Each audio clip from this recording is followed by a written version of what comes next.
Welcome to a new Daily Top Askreddit video. Today's topic. What is something that you actually remember being new technology, but is now obsolete? Not exactly tech, but interactive encyclopedias on CDs. I remember being amazed as a kid, so much information, sound clips, music, images, even videos and easy search. Now you just have all of that and so much more on Wiki. Ikata. I used to look up different kinds of birds and there was always a sound clip of their unique chirping. Be honest, you just played mind maze like the rest of us. I preferred to send files from one phone to another. I had a laptop that had this feature and I never used it probably around 2003 when I worked for Currys, electrical retailer in UK, which I bought as a clearance display model for about £450. I had an extended guarantee with it that promised a like-for-like replacement if it broke. 3 years later none of the USB ports worked and the guarantee gave me a check for £197. I argued the toss and said I couldn't get a laptop with an Askreddit port on for that price, and they ended up giving me £760 to buy the only laptop Currys still did with an Askreddit port. Well argued. I bet that was a satisfying check. Did you buy that laptop or keep the cash and get a cheaper one?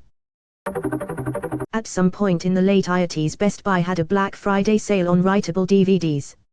I bought 200. I have about 150 of them left. I remember a CD-RW drive costing hundreds of dollars. Now it's like $20 on Amazon, lol. I spent $400 on what was the top-of-the-line CD burner in 1999, the name escapes me, in a dedicated burning station. They didn't have buffering back then so your PC had to keep up with the burner. If some other Windows process spiked your CPU and there was a momentary delay you'd ruin the CD and have to start over. CD players, especially in cars. I thought the best thing ever would be to have a CD changer in my car. Now my car doesn't even have a CD player. My 2002 car came with a mini disc player, lol. I think it was the only year to do so. Wow. That's pretty special. I had a mini disc, they were great. Caller ID boxes. I used to think we were so fancy since we had the little box with the screen that showed name and number before anyone else we knew had one. Along that same line, answering machines.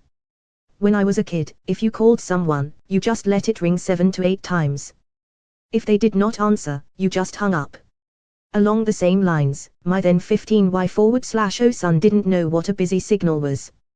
He found a YouTube video when I told him about it. It was the first time he'd ever heard it. Zip drives. In college we had to try to save all our massive Photoshop files to max 500 megabytes zip disks. Arg. If this is how you wanna play it, fine. I want you to remember the sound of a floppy, feebly looking for a sector. BRT. BRT. Brit. Abort, retry, ignore.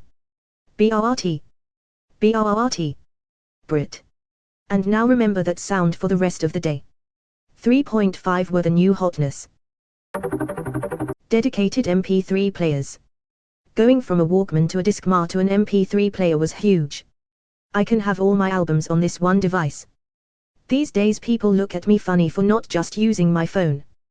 But the iPod Classic is still the best music device I've ever found. I can't jog with my phone. It is huge and bulky. My MP3 player is smaller than a flip phone so it is just better for exercising. I've had it for over 10 years now. The wheel holding the butos fell off so I taped it back on because I don't want to throw it away. I love it that much. Edit, the brand is a Sony Walkman. It's got a nice team blue coloratio on it. I was the same way with my MP3 player for a while till I learned you could put music directly on a smartwatch and connect your wireless headphones to them and leave your phone at home. Things will never be the same though as when I had to hold my Walkman CD player level so it didn't skip. T9 texting. I learned an entirely new way of relaying language and will never use it again.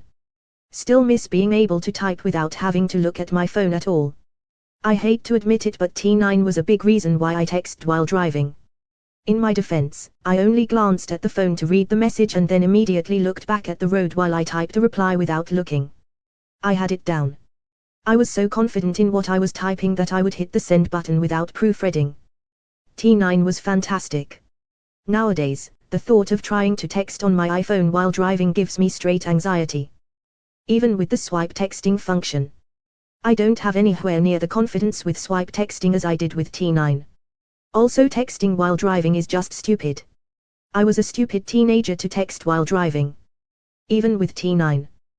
This is my favorite answer in this thread as it really was very useful for a very short period of time.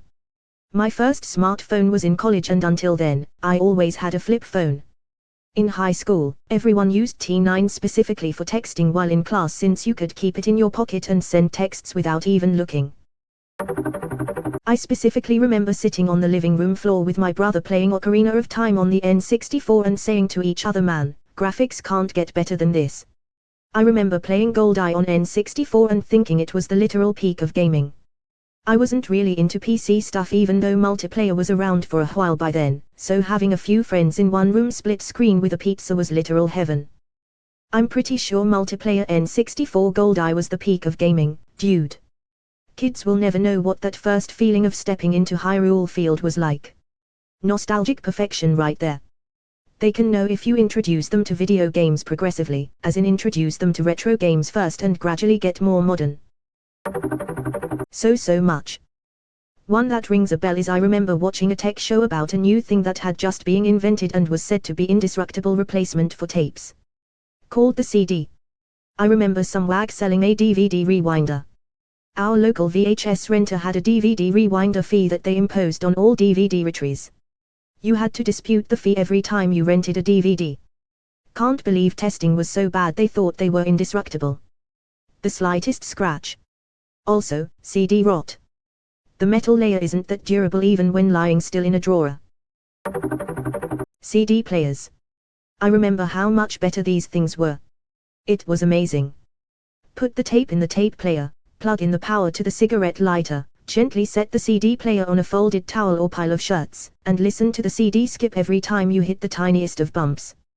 You could get an anti-skip platform for the car. It had a wee damper system that could deal with the bouncing for a couple of seconds. When we had a long bumpy stretch, one of us kids would hold the CD player out in the air and let our arm serve as a shock absorber so it wouldn't skip. Flip phones. I remember when the Motorola Razr was cutting edge. When people were losing their shit excited about a flip smartphone, it quite literally hurt my brain to think about the weird time circle I had lived through, from a flip phone being the coolest to obsolete and then coming back around to cool. Reminds me of how phone size has come full circle. First they were big, then by the mid-2000s, they had gotten really small, and now they are bigger again. Laserdisc. Gigantic album-sized CDs, really. Gigantic album-sized CDs that played movies that you'd have to flip over at the worst goddamn time. Custom Rigtos. It used to be such a huge industry back in the day and people would actually pay money for shitty 8-bit versions of songs to play when people called them. Now most people I know just keep their phones on vibrate or silent and use default Rigtos. And, to go along with this, ringback tones. So many people had a shitty buzzy song blasting into your ear when you just wanted to ask what time they wanted to meet up. There are still songs that I'll come across that I can't listen to because they trigger my fuck, get this shit out of my ear response from ringback tones. My friends and I are in our 30s and I have a buddy that has the same number / provider since high school and when you call him it still plays Someday by Nickelback. I think he was going through a breakup when he picked it. Vivaldi has been forever ruined by ringback tones. My friend had Save a Horse, Ride a Cowboy as her ringback up until 2019 and didn't know how to get rid of it. I remember spending hours with a Nokia 3310 manually typing in the notes of the ringtone to make it sound like a song. There were websites that told you what buttons to press to get the correct notes. Who else remembers the entire camcorder / camera / DSLR section in Best Buy? Yes. Digital cameras were Tivo.com when they came out. They still are, it's just phone cameras are good enough for most people most of the time. Full frame and APS sensors with good lenses are better than phone cameras, but you don't need that if you're just taking pictures of your car to share with friends. DSLR cameras are not obsolete though. Still waiting for the Canon R5 to come down in price. I remember when GPS devices came out, that was huge. No more printing out directions, the little machine will direct you. Pretty much immediately the same exact thing was added to smartphones. I bet my dad still has his GPS in his glove box dusty as all hell. I think that while the car GPSs are obsolete, standalone ones for hiking or backpacking aren't. Batteries last longer, have an antenna that works better under tree cover, more rugged, etc. I still use my Gummy 60 CSX, but it's pretty old now. I'm assuming they still make new models. Tivo. It was a big deal to be able to automatically record shows, and an even bigger deal to be able to skip commercials. Now, we just watch it on demand. I still use Tivo. It's better than shitty cable company DVR by a country mile. Still love my Tivo. Saves me a ton on cable box rentals, and minis allow programming to be shared in all TVs with the parent box. They stream through my A/V receiver, too.